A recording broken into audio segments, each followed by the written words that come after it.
Here are my note cards. And this is my handout as my visual aid. I provided questions based on my topics of my speech on how they can relay them to themselves to self-evaluate their communication.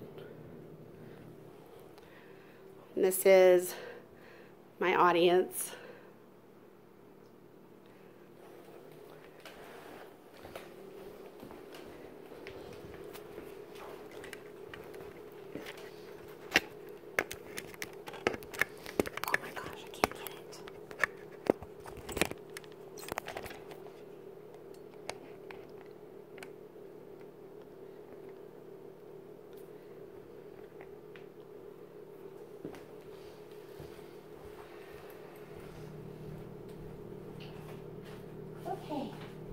Thank y'all for taking time out today of your day to come listen to my speech. These are a handout. I have some questions that are based off my topics. You can relate to yourself. There you go.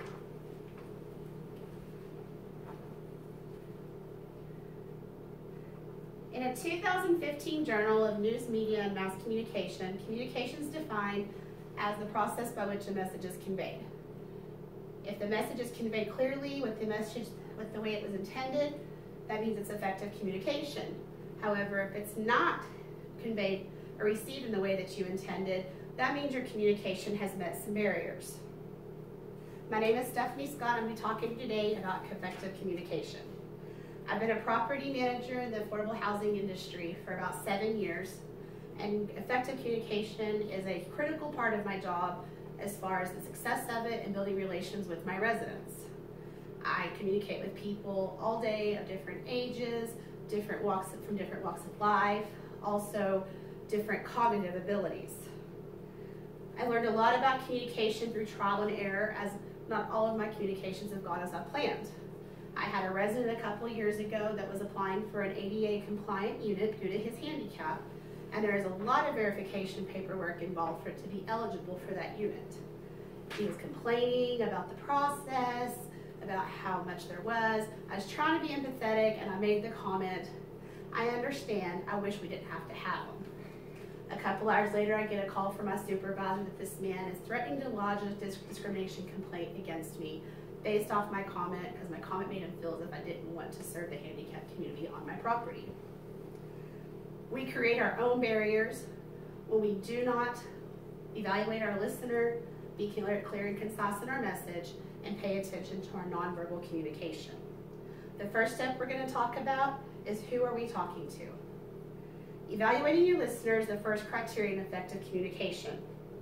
Marjorie North, former director of speech and language pathology at Northwestern University, suggests that you gauge the situation. Look at your listener's temperament. Look at their body language. Even look at your past conversations with them and see how well they went and what you did in that conversation. What can you use here?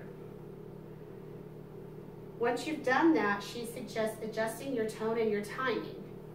Maybe your tone needs to be different to be appropriate for the emotional level of the conversation. Maybe the atmosphere needs to be brought down, so you use a calm tone. You may even need to wait and move your conversation to a different time when you're both at a point where you both can communicate clearly to each other and be heard. Once you've identified your listener, you must find a way to communicate your message clearly. Effective communication requires clarity. In the same 2015 Journal of News, Media, and Mass Communication, it stated that communication is not spontaneous. It is made to happen. It takes effort to use the correct language and to make an active effort to remove distractions. You can do this by adjusting your language. You may need to adjust it to their maturity. You may need to adjust what you're saying to their cognitive abilities to where they can understand it. The other thing you should do is remove distractions. Turn off TVs, turn off loud radios. If you're in a crowded room, you may need to just move it to another location to where you both can understand each other clearly. Author Gail Anderson, author of 5 Keys to Clear Communication, also suggests to remove words of uncertainty. Words like kind of, sort of, I guess, maybe I think. they leave confusion in your message. It also makes your listener lose confidence in your message, and it leaves it open to interpretation. Finally, pay attention to what you are saying when you're not even speaking. Nonverbal communication is the most important element of effective communication. Author Jared Atchison, in an article at Forbes.com, cited a study that said communication is 55% body language, 38% tone, and 7% the actual words we speak. Author Brian Engard of the Thomas Jefferson University website also says that nonverbal communication sets the attitude and interest of the conversation. We do this by our facial expressions, our body language, gestures, eye contact, even our breathing communicates a message to our listener. Using these 3 skills in your conversations will equal success in your everyday communications. In the same 2015 journal, it stated that effective communication begins when someone thinks clearly. With my resident, when it went wrong with him, if I'd stopped and thought clearly and thought about his situation and realized that he would be sensitive to the topic of our conversation and realized that I didn't use clear, concise wording of my meaning and would have made sure that my body language or facial expressions matched what I was trying to convey, he would have walked away with the clear meaning of what I was trying to say, which was, I understand, I wish we lived in a world where there was no need to have handicap units.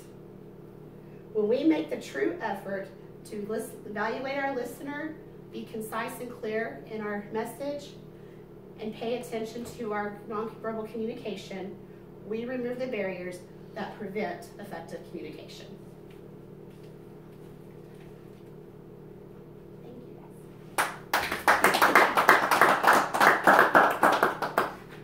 I just need y'all to fill these out. Please be completely honest, okay?